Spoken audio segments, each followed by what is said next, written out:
semuanya, kembali lagi belajar ekonomi bersama Bu Ayu. Video ini merupakan video lanjutan dari video sistem upah yang bagian pertama. Nah, di video kedua ini kita akan membahas macam-macam sistem upah. Apa bedanya dengan jenis upah yang dibahas di video sebelumnya? Kalau jenis upah berarti berkaitan dengan upah yang diterima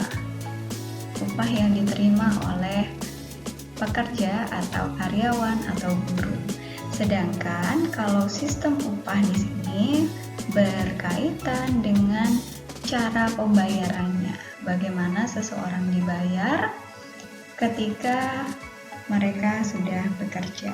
Nah, ada banyak nih macam-macam sistem upah yang berlaku di Indonesia. Sistem upah yang pertama adalah sistem upah menurut waktu. Jadi, berdasarkan sistem ini, seseorang itu akan dibayar menurut waktu bekerjanya. Biasanya untuk mereka yang freelance, mereka dibayar per jam atau per hari. Sedangkan ada juga mereka yang dibayar per minggu atau per bulan. Yang tentunya sistem upah ini harus diketahui bersama antara pekerja dan pemberi kerja, yang artinya ada kesepakatan antara karyawan ataupun pemberi kerja. Sistem upah yang berikutnya adalah sistem upah menurut prestasi. Biasanya sistem upah ini diterapkan di pembuat kerajinan karena mereka dibayar bergantung pada banyak sedikitnya hasil kerja mereka. Misalnya di sini ada beberapa orang yang bekerja sebagai penganyam bambu. Nah, dari hasil pekerjaannya ada tujung saji dan ada hasil kerajinan yang lain. Nah, biasanya mereka dibayar berdasarkan barang yang mereka hasilkan. Di sini seorang pembuat tujung saji, untuk tujung saji yang kecil mereka dibayar 25.000 untuk setiap satu buah.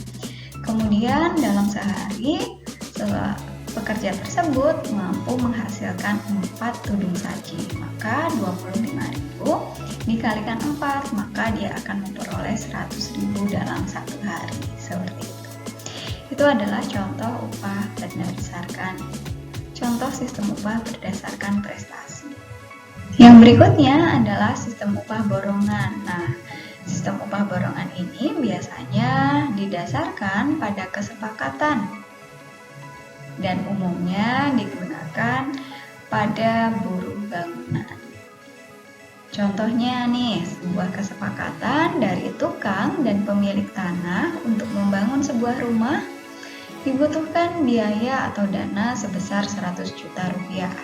Kemudian pemilik tanah ini akan mempekerjakan orang atau kelompok tukang tersebut dengan biaya 100 juta rupiah. Maka yang dibayar ya sejumlah 100 juta rupiah tersebut, tidak ada biaya yang lain. Yang berikutnya adalah sistem upah premi, di mana berdasarkan sistem upah premi ini bergantung banyak sedikitnya hasil kerja. Apabila mencapai target dan ada kelebihannya, maka kelebihan hasil pekerjaan mereka akan dibayar secara terpisah. Contohnya, di sebuah pabrik kue, mereka akan membuat nastar yang ditargetkan dalam satu hari mereka bisa memproduksi 50 toples. Apabila pekerja-pekerja tersebut dapat mencapai lebih dari 50 toples, maka mereka akan mendapatkan kelebihan hasil kerja dan dibayarkan dalam bentuk uang tunai. Nah, bedanya kalau tadi yang di kerajinan, yang prestasi itu mereka biasanya tidak ada target, jadi sesampainya saja, tidak ada patokan untuk mendapatkan sejumlah tertentu. Sedangkan kalau upah premi ini ada targetnya, dan kalau lebih dari target maka akan dibayar kemudian. Yang berikutnya adalah sistem bonus atau partisipasi. Nah, di sini tambahan kepada pekerja dari sebagian keuntungan perusahaan.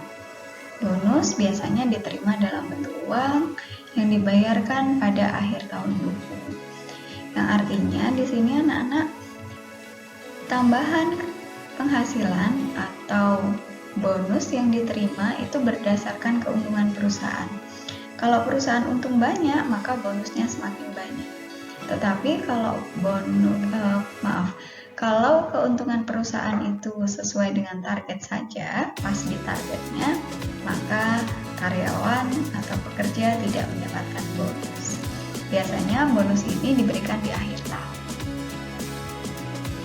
Biasanya yang menggunakan sistem bonus ini adalah toko-toko, kemudian biasanya marketing bank, dan lain-lain.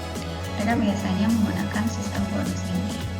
Kemudian yang berikutnya adalah sistem upah mitra usaha atau co-partnership, di mana tambahan kepada pekerja diberikan dari keuntungan perusahaan. Sama dengan yang sebelumnya, mereka akan mendapatkan di akhir tahun. Tapi kalau yang sebelumnya mereka memperoleh dalam bentuk uang tunai, di sini mereka akan memperoleh saham atau obligasi. Dalam hal ini tujuannya apa anak-anak? Tujuannya agar pekerja itu merasa memiliki perusahaan, sehingga mereka akan bekerja dengan lebih giat lagi. Seperti itu.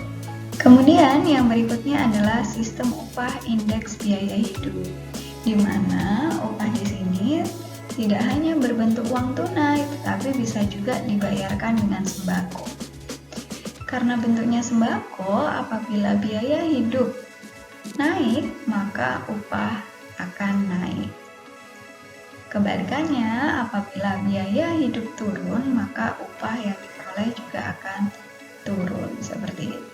Sistem upah yang berikutnya adalah sistem upah skala, di mana upah diperoleh atau dibagikan atau diberikan berdasarkan kemajuan dan kemunduran tingkat penjualan. Nah, biasanya ini untuk bagian marketingnya. Mereka biasanya diberi upah atau diberi gaji berdasarkan penjualan. Apabila penjualannya meningkat, ya berarti upah yang diperoleh juga meningkat. Sedangkan apabila penjualannya menurun, maka upah yang diperoleh juga akan menurun atau berkurang. Sistem upah yang berikutnya adalah sistem upah produksi, di mana upah dibayarkan berdasarkan peningkatan dan penurunan produksi secara menyeluruh. Apabila produksi meningkat, maka upah yang diperoleh akan bertambah, misalnya bertambah 10%. Kemudian apabila produksinya menurun, tentu berkebalikan, upahnya juga akan berkurang, misalnya 10%. Tapi untuk persentasenya ini bergantung pada perusahaan ya. Kemudian yang terakhir adalah sistem upah bagi hasil, di mana sistem ini biasanya diterapkan pada pertanian. Jadi kalau anak-anak lihat di beberapa area pesawahan, mereka yang pekerja sawah, itu biasanya mereka bukan pemilik sawahnya, tetapi mereka hanya bekerja pada si pemilik saja. Sebagai bagiannya, mereka nanti akan mendapatkan sebagian dari hasil pertanian tersebut. Di daerah asal Bu Ayu, sistem membagi hasil ini banyak diterapkan di pertanian. Biasanya pemilik sawah itu tidak mau bekerja langsung di persawahan atau di lahan yang mereka miliki. Mereka biasanya meminta orang lain untuk bekerja menggarap sawah mereka.